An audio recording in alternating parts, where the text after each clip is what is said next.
What's going on today, guys? Is that aggressive? I'm sorry. Gonna give you a look inside my pockets and show you what I'm carrying. And then I want to talk about Benchmade's pricing and how I feel about it, paired up with this TC15 right here. Just as a heads up, you're probably not going to find them, but they did just release a Tom's Choice 15 in the sheep's foot with saw cut covers. It's not exactly like this one, but there's some that are really cool, like with green covers and rich light, and there's some really cool options. I wasn't able to grab one. I had a friend say he tried to get in on the drop and they were sold through, so I don't know if the knife market has a problem with like the shoe market now, where bots just grab everything up, or if there's some shady backside stuff going. Not accuse anybody of anything, but it's awfully funny that the second they drop, they're already sold out. So, but people are that crazy. The funny thing is, you'll see them on Blade forums before they even get delivered. Like, how does that happen? Unless you was just buying to sell it, you know. And it's, of course, like an extra $150 or so more. Sometimes I seen one that was a fair price. It was like 160 bucks. But anyways, I absolutely love this knife. I don't necessarily need 5 of them just like this, but I would take 5 of them if I could find them for like 160 bucks. But anyways, if you see some more of these on the aftermarket, they did just do a run, and maybe you'll find some deals out there. So just keep your eyes out. And then, of course, what brings us to the video is my thoughts on Benchmade's pricing. And also, it's going to kind of bleed into an overall business, you know, opinion of how things go. I'm in sales, so I see a lot of this stuff a lot, where stuff's just priced too high for no reason. And there is a reason, but it may not be a good reason to the buyer, which is fine. If Benchmade's bug out is too much and nobody buys it anymore, they will either go out of business or they will have to lower their price back down. Now, just before making this video, I did a little bit of research, and I mean a little bit, like 5 minutes of Googling. And if you're looking, Blade HQ has the regular bug out with S30V for $170. That's a little high. In my opinion, it's like a $145 knife, whatever. Do you want to pay that little bit of extra to have the Benchmade? You know, has their heat treat always been the best? Has their quality control always been the best? I don't think so, but you know, they're still Benchmade. They're still good knives. I'm not claiming that they're bad or don't buy. I just told you how much I absolutely love this Benchmade after I changed, you know, what I didn't like about it, the clip, and took this one in on trade with the rock scale scales, but then I anodized them and just made it mine. This is the regular S30V one. Which, side note, I still love S30V. There's something really nice about a steel that's not hard to sharpen. S30V is not hard to sharpen. For most folks, I don't have trouble sharpening any super steel because I have diamonds.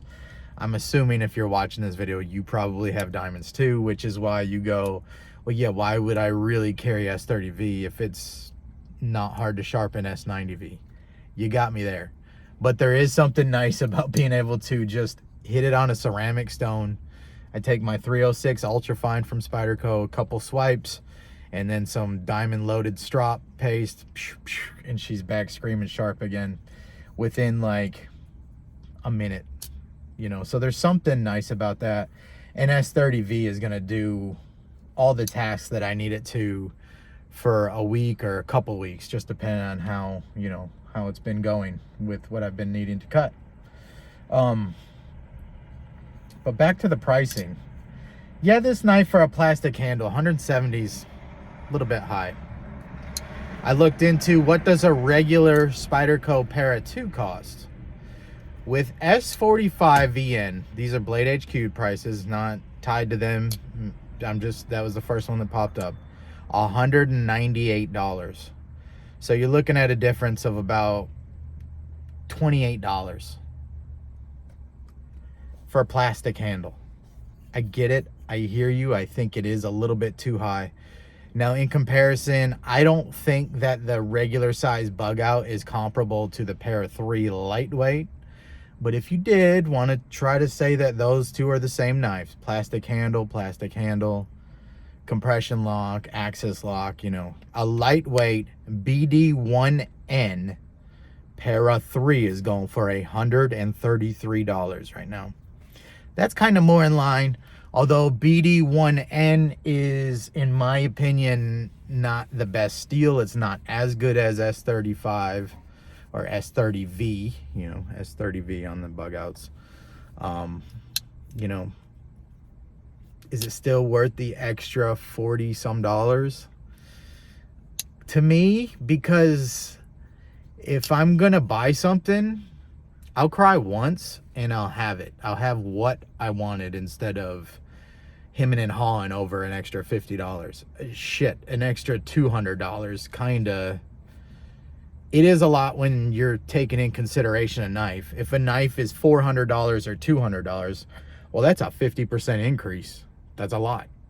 But in the grand scheme of life, $200 is, you know, depends on what it is or how much you feel like spending. But to me, I care a lot about knives, and you probably do too if you're watching this video. So the extra bit of money doesn't really matter to me. I just don't get some folks, and I don't mean to group everybody in with it, say Benchmades are too high. I'll never buy a Benchmade again. They're getting greedy. And some of those same loud folks will also say, no knives made in China. I want American-made knives. This is an American-made knife. Maybe they pay their laborers a little better than Spyderco. Maybe the company as a whole clears more profit than Spyderco. Maybe where they produce them, and I don't know. I used to know that stuff. Maybe their building cost, their overhead is a little more than Spyderco, or whoever else you want to compare them to American-made wise. It's like, to me, they'll either price themselves out of the market and nobody will buy them, or people will just continue to pay the price, because that's just how business works. We have some wines that the price on a $25 bottle went up $3 on the back end, which means through the door, let's say it's a $20 bottle, the store got it for $12, right? That price goes up to $13 or $14 at the back door because the company, the winery, whoever needs to make a couple more bucks per unit. Well, the way the pricing works in a lot of retail places, if it hits a certain threshold, they'll either round it up or they'll round it way up, which means it can be the difference between $1 or $2 or like $5. So if you don't know how to do your backdoor pricing, you could really screw yourself on the front line. The front line is the pricing when you go to a shop to look at knives and you're looking down. They may be under that same style of figuring out what their frontline pricing is. So it might be getting marked up 2 times, and retailers who actually hold on to the product are always more. Think about it. The people who are complaining, I know a lot of you guys are right on board with me. If you're paying for a building, if you're paying to have the floor space, if you're paying an employee to be back there or around there to show the knife to the customer walking in, walk-in retail, it makes sense. You're going to pay an extra $25 or whatever for that experience. You know, it also makes sense to the end consumer to go into Cabela's and check out their Benchmade bug out, their Benchmade mini grip or whatever they're selling now, and then go back home and order it from the cheapest online retailer. I get both sides because I'm that guy on both sides. Sometimes if the markup's not too much, I will gladly buy it at retail, you know, from a retailer. The guy I used to go to in town, and I haven't been there in a long time, he was an Army surplus store, and I still think he has it where I live. And he stopped carrying Benchmades. When they made it where you had to have a physical location, and not only that, to be a dealer for them, you also had to do so much business with them. So they were really trying to lock the market up, and I forgot that there is a term for that, but they were trying to lock it up where if you didn't have, you basically can't be a drop shipper. You know, you can't be an online shop. And I don't know if they're still doing that, but I'm glad a lot of the other companies didn't follow suit, because the way knife pricing has got, it's higher than it's ever been. But everything is. I mean, I can't go to the grocery store without spending $300 to $500. So it's kind of bled over into everything. I think a luxury good is hard to complain about an extra $100 even. Like it or not, these knives are luxury goods at this price point. You know, you do not have to have a $200 one-handed opening knife. Not most of us. Some people do. But in my opinion, they'll price themselves out of the market. I think that they may not even mind that. What if they're making a few less units? That means they don't have to manufacture. They don't have to sit on all that steel. They don't have to use the tooling. They're just making less units, which is a little cheaper overall. They can sell each unit for a little more. I think that their business plan of this has been constantly on the rise. Are they as popular among like hardcore collectors? If you're watching this video and you're 12 minutes in and you know what a GC, and you possibly carry 2 knives at a time, and you know what rock scale design and MXG gear clips are and all that, you know, do we care about that extra money that it costs if we really want the item? Maybe we do, but we'll also still pay it when we see one that we like, or we'll find one on sale or wait for one on the aftermarket. The point is that I don't think they're really highly sought after for hardcore collectors like us. But we also recognize a good design like the Benchmade bug out, and we'll continue to buy them to do projects. And I can tell you too that there are some people that just don't care. This knife could cost $300 and they would still buy it the same as if it was $150.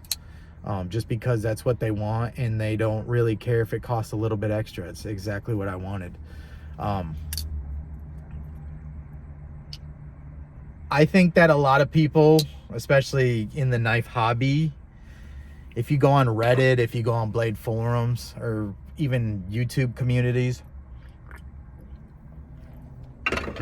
we kind of get so wrapped up in ourselves that we forget we're probably 20%. I'm just completely making this number up. If I had to guess, I bet we're 20% of the people who buy Benchmades. I have a friend, he loves his knives, but he's not into knives like we are. He's not going on YouTube and watching reviews and stuff, but you know, he has a couple. He's maybe spent $150 on a Benchmade in the past or whatever. He knows Benchmades are good knives.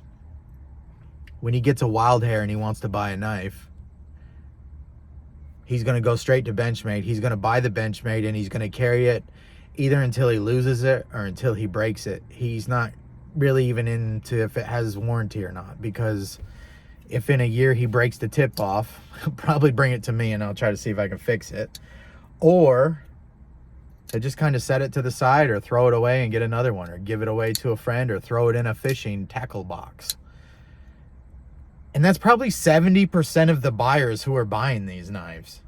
So don't think that everybody is into, and I know you don't, I'm not telling you, but I'm saying a lot of people can get twisted into thinking that, oh yeah, everybody, if you got a collection of knives, you're just on YouTube, you're on Reddit, you're on Blade forums, you know the value, you know that for the $170 for your Benchmade bug out, well, you could have had a Manix 2 lightweight in Maxamet or whatever.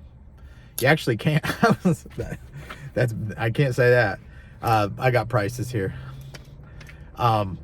Did you know the lightweight Manix and Maxamet is the lightweight, all plastic version? Great knife, I'm sure. I love my S110V one. Is $270. I think Spyderco has went up quite a bit on their pricing too. But that's going to happen. People are screaming for American-made knives. Pay up if that's what you want. Do it. I am proud when I get to carry American-made knives. Absolutely no doubt. I don't think there's anybody in the knife community who would disagree with that if you're from America.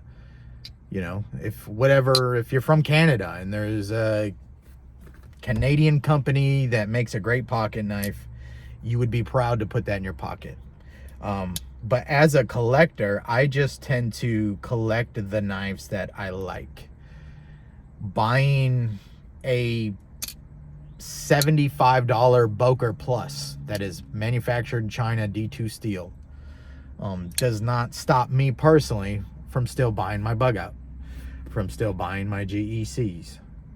You know, in my opinion, there's room for both, and there's some people that need that value, or they want that value. If they're gonna buy it, they're gonna buy it, you know. So I'm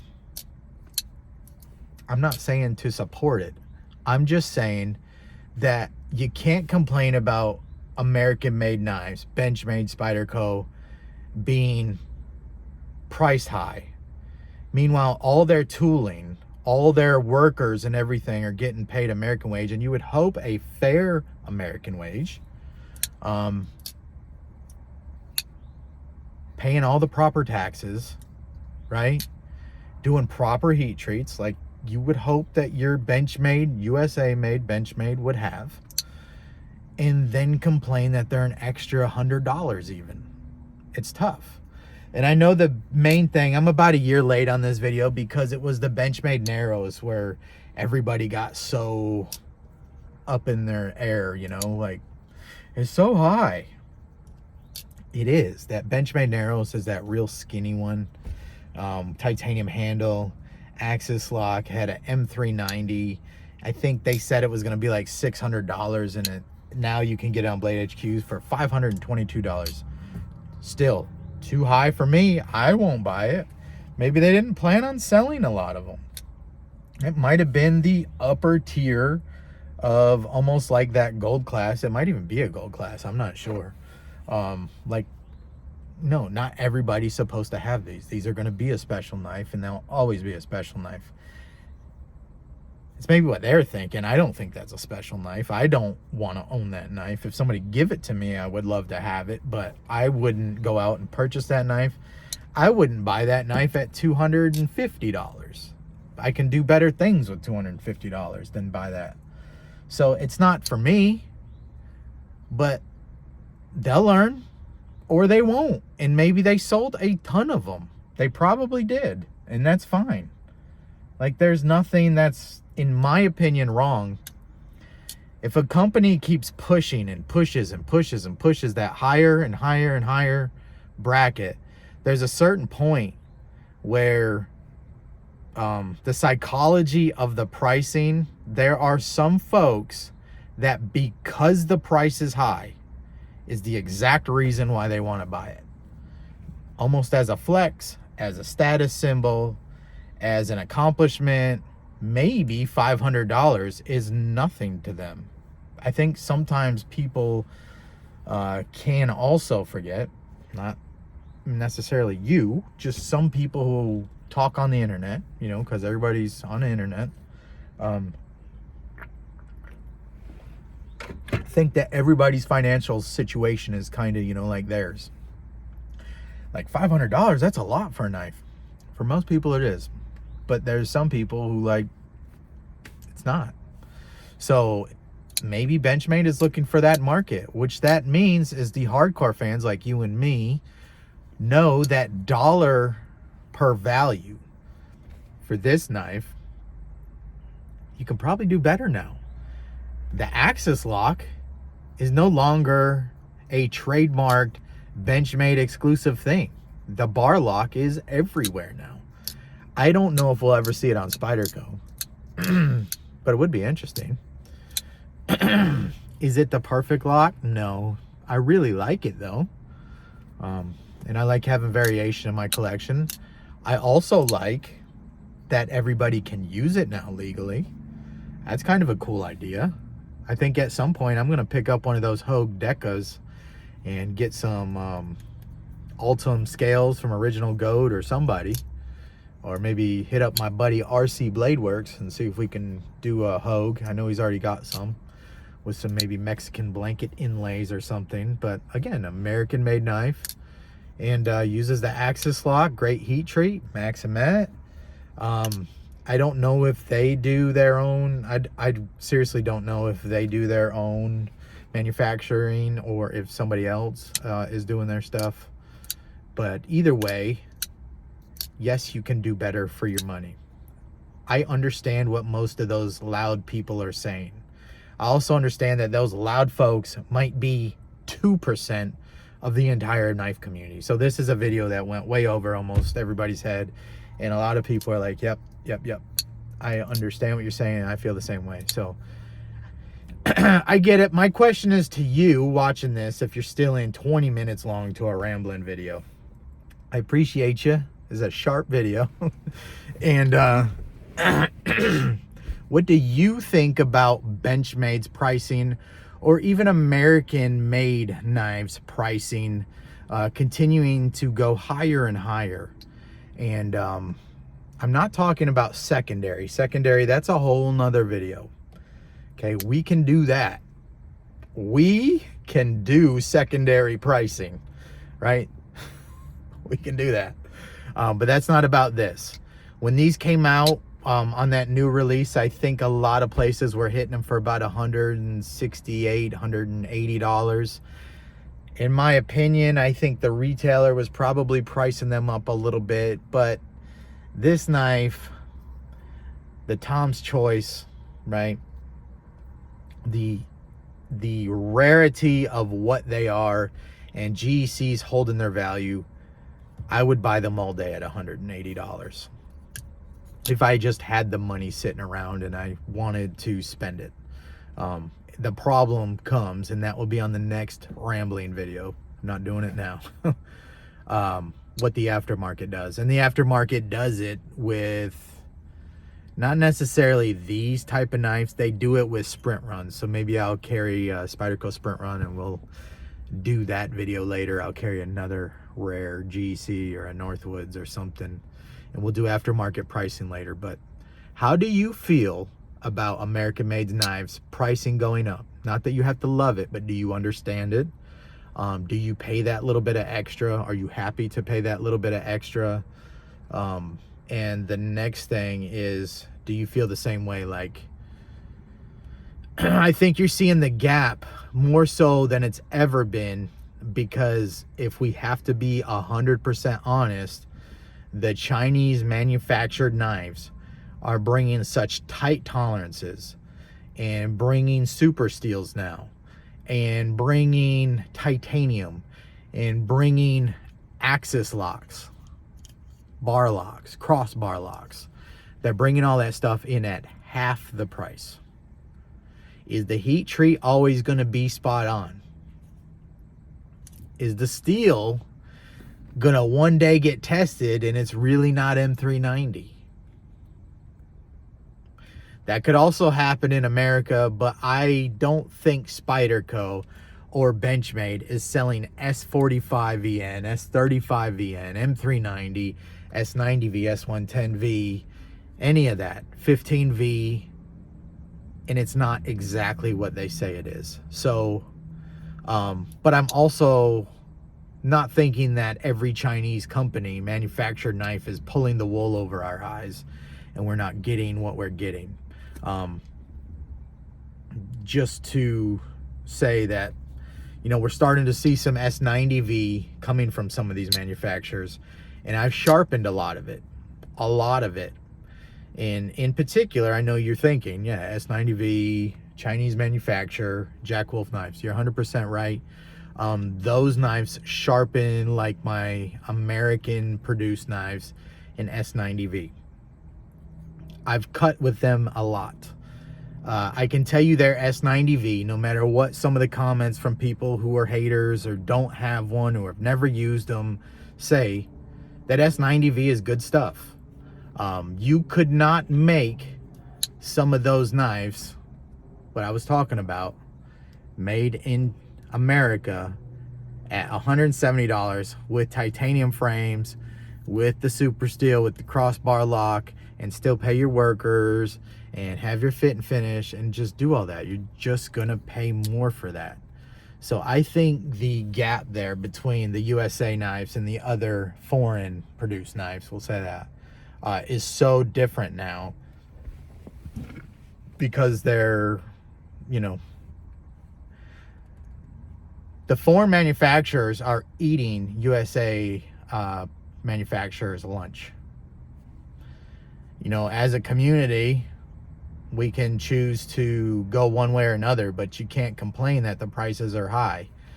I don't think you have to go one way or another. I think you could buy from both, but if you're only buying one knife a year, then it makes sense, you know, that you should probably try to stick American made.